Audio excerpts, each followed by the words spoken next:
ഒരുപാട് പേര് ചെറുപ്പം തൊട്ടേ പറയുന്ന കാര്യമാണ്. "നീ എന്തിനാണ് ഈ പെട്ടെന്ന് കരയാൻ നിൽക്കുന്നത്? നീ സ്ട്രോങ് അല്ലേ? സ്ട്രോങ് ആയിട്ടുള്ള ആൾക്കാരിങ്ങനെ കരയാൻ പാടുമെന്നൊക്കെ." അതൊരു തരത്തിലൊരു തെറ്റിദ്ധാരണയല്ലേ?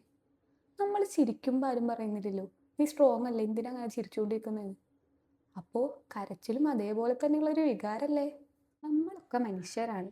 നമുക്ക് പലതരത്തിലുള്ള വികാരങ്ങളുണ്ട്. ആ വികാരങ്ങളിൽ ഒരെണ്ണമാണ് ഈ സങ്കടവും വിഷമവും കരച്ചിലൊക്കെ.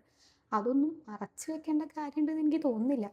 എന്നെയൊക്കെ സംബന്ധിച്ചിടത്തോളം എനിക്ക് ദേഷ്യം വരുമ്പോഴും കണ്ണിന്ന് വെള്ളം വരും.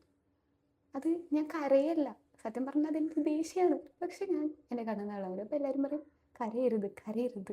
പക്ഷെ ഞാൻ കരയുന്നതല്ല. ചിലപ്പോഴൊക്കെ നമ്മൾ ചില ആർഗ്യുമെന്റ്സിൽ പെടുമ്പോൾ നമ്മൾ ഓപ്പോസിറ്റുള്ള ആളുകൾ ഒരു കാലത്ത് നമ്മൾ അത്ര ഇഷ്ടപ്പെടുന്ന ആളുകളായിരുന്നെങ്കിൽ അവരത്രയും ഫേക്ക് ആയിട്ടാണ് നമ്മുടെ മുന്നിൽ നിന്നത്.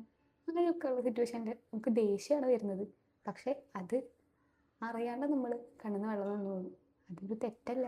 അത് എന്താ പറയുക, നമ്മുടെ വികാരമാണ്. ഞാൻ മനസ്സിലാക്കിയിടത്തോളം ഈ കരച്ചിൽ എന്ന് പറയുന്നത് ഒരു റിലീസാണ്. അതുപോലെ തന്നെ ഒരു റിയലൈസേഷനാണ്. കുറേ കാര്യങ്ങൾ നമ്മൾ റിയലൈസ് ചെയ്യും നമ്മളൊന്ന് കരഞ്ഞു കഴിഞ്ഞാൽ. ചിലപ്പോൾ മറ്റുള്ളവർക്കൊന്നും നമ്മളെ ഒക്കെയാക്കാൻ പറ്റാത്ത സിറ്റുവേഷൻസ് ഉണ്ടായിരിക്കും. നമ്മൾ തന്നെയാണ് നമ്മളെ ഒക്കെ ആക്കേണ്ടത്. അങ്ങനെ കുറച്ച് നേരം കരഞ്ഞു കഴിഞ്ഞ് കഴിഞ്ഞാൽ നമ്മൾ തന്നെ താനെ ഒക്കെ ആയിട്ട് വരും. അത് ഒരു തരത്തിൽ അതൊരു സ്ട്രോങ്നെസ് ആണ്. അതുകൊണ്ട് തന്നെ കരച്ചിൽ വന്നാൽ അങ്ങോട്ട് കരയുക, അന്തസ്സായിട്ട് കരയുക. അതിനൊരു അഭിമാനം വെച്ചിരിക്കേണ്ട ആവശ്യമില്ല. നമ്മൾ ചിരിക്കുന്ന പോലെ തന്നെയാണ് നമ്മൾ കരയുമ്പോഴും.